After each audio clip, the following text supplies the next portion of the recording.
This is Radar for On the Radar Entertainment Blog, coming to another edition of Movie Reviews and Observations number 147. I was able to watch 7 movies this week, some with interruptions, some with some sleeping where, I missed some parts, but overall got the general purpose. Obviously, Jurassic Hunt, 84-minute movie. I slept through little bits of the movie, but it's basically, let's copy Jurassic Park. Let's make a cheesy movie where we get people that are warlords, drug kingpins, whoever, and they're rich snobs, and they want to be going to this place, and so they can hunt the animals,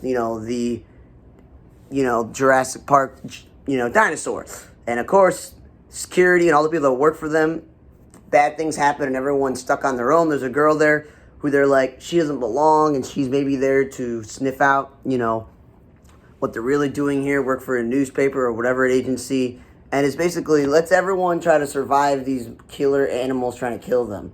That's pretty much it. And any sort of thing like this is only certain people survive. It was okay.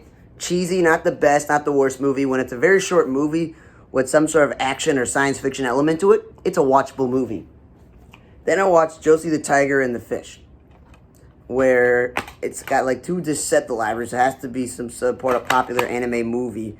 And again, listed at 90-something minutes with cartoon children movies. There's a long list of credit scenes, so it's 90-ish minutes.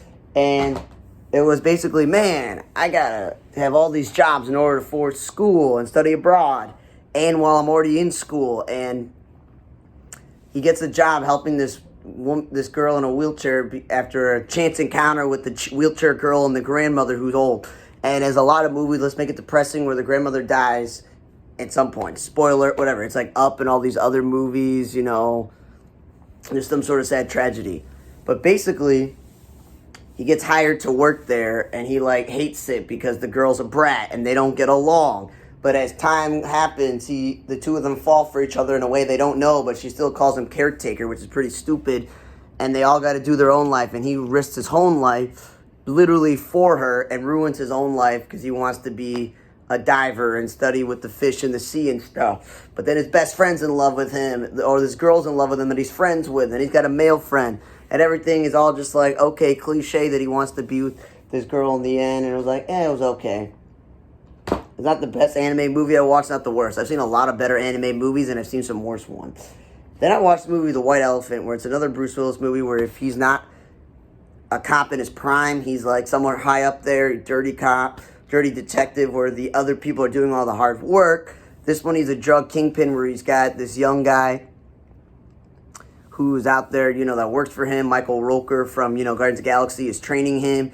Supposedly John Malkovich also works for him, like a trusted advisor, lawyer, accountant, whatever.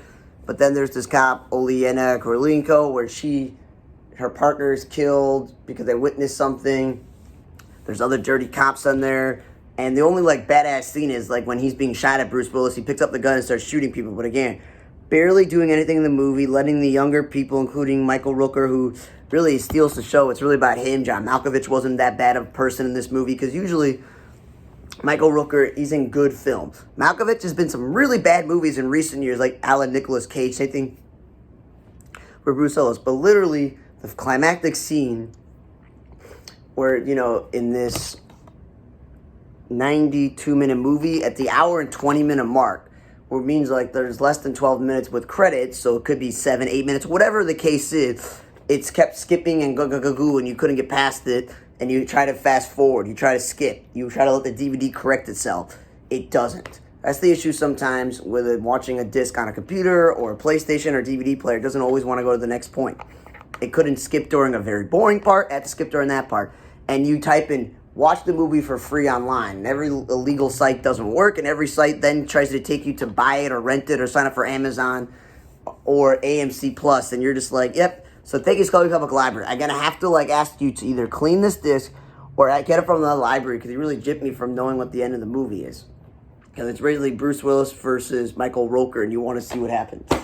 Then I watched the movie Castle Falls, and this time the library actually put the dang disc in there, because the last time the disc was not in there. And when the disc was not in there and stuff, you were just like, well, great. So Dolph Lundgren wrote this movie, directed it, produced it, he's starring in it, and literally and figuratively for him, he's basically like a security guard who's got a sick daughter with cancer, and he's trying to figure out what to do, and he hears there's this money stowed away at this hospital that's a be exploding, and there's like 90 minutes before it explodes. Scott Adkins is a failed, boxer who also needs the money, and he's working on the construction crew, and then there's like gangs that are looking for it. And the whole movie is like Scott Adkins and Dolph Lundgren trying to get the movie and get out, where these crews are attacking them and stuff. No offense to Dolph Lundgren, it's a positive movie, is 90 minutes with credits, so it's 80-something minute movie, so it's not that long. There's some action. Scott Adkins can show his actual martial art moves in the movie. Dolph Lundgren's pretty cool in the movie and stuff with his fighting. But it's literally like, well, the writing wasn't that great. And, some of the scenes were not believable, and them trying to, like, get out there before it explodes, and, like, they're jumping off stuff. And it was like, it was a little cliche. It wasn't that great. I had more expectations for watching it, and then since I had to wait for it again, it was okay. I just thought Lundgren should stick to acting and directing and producing all at separate times. Don't put them all into one thing. Then, when my roommate and I was like, let's watch a movie, and then there may have been a movie in there that I'm like, I think I may have seen this if this is like the prequel to this other Korean movie or whatever it was. And then it was like late, and I didn't want to watch a long movie, so I'm like, well, we've been cleaning and organizing. Well, he has stuff of his for like 2 years now. Now we're into like year 3 almost. That I was like, as a reward, let's watch Dune cinematically, or let's watch Stargate SG-1 continuously, or let's watch one of the greatest movies ever, 2001's DC Warner Brothers cartoon, Bruce Timm, Justice League, the television show, that the TV movie that started off the whole franchise, that also included Justice League Unlimited, and it all comes from the animated Batman and Superman series where these other characters appeared. And pretty much it's as awesome as I thought it was. It was even better watching it again for the first time in years. We got this great cast of Kevin Conroy as Batman, rest in peace. Michael Rosenbaum as Flash. Phil LaMarr as the John Stewart Green Lantern. And Carl Lumbly as Martian Manhunter. Gary Cole was one of the bad guys in the movie. Jason Marsden, from Boy Meets World. Other voice acting in Full House with Snapper Carr and some other characters. Hawkgirl is voiced by Marie Candelas from, Wizards of Waverly Place. George Newbar, Superman. And it was just like, yes, this cast was good. There was jokes that as an adult you get more and more. Instead of when you're a child, they go over your head. There's some seriousness. And it really just this shows you, this is the best way to make a movie. DC, live action, if you're going to do anything similar to this, is this cartoon movie is like the starting point of how you want to tell a story. Why there are bad guys, what's going on in this world, all this other stuff, how the Justice League formed together and how they decided what they needed to do, because Superman's like, I can't do this all by myself. Introduction of other characters eventually, like that's the quality of movie making. Then I watched the movie Limbo, where it was about these like foreigners in Scotland who are being taught how to be, people in society, and there's some weird people, and there's some people in the town that he works with this guy. And he's got some musical talent that he came from his hometown, but doesn't know if he wants to use it. It was basically just about foreign life as an immigrant in another country. And it was okay. It wasn't the world's greatest movie. It was like 90-something minutes, almost an hour, 40-something minutes. So it was okay. Then I watched Malcolm's List, which I'm like, who is this movie made for again? Being 119 minutes, so it's almost 2 hours exactly. You're wondering to yourself, like, I thought of my birthday twin, Theo James.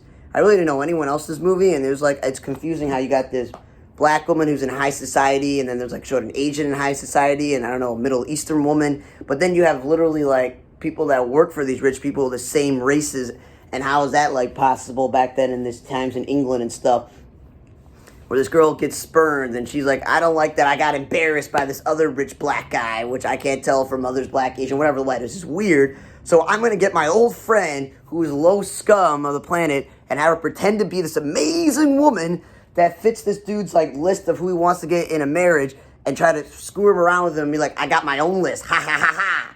But then someone from her past, Theo James, is there. She then, her friends Theo James come. Then you got like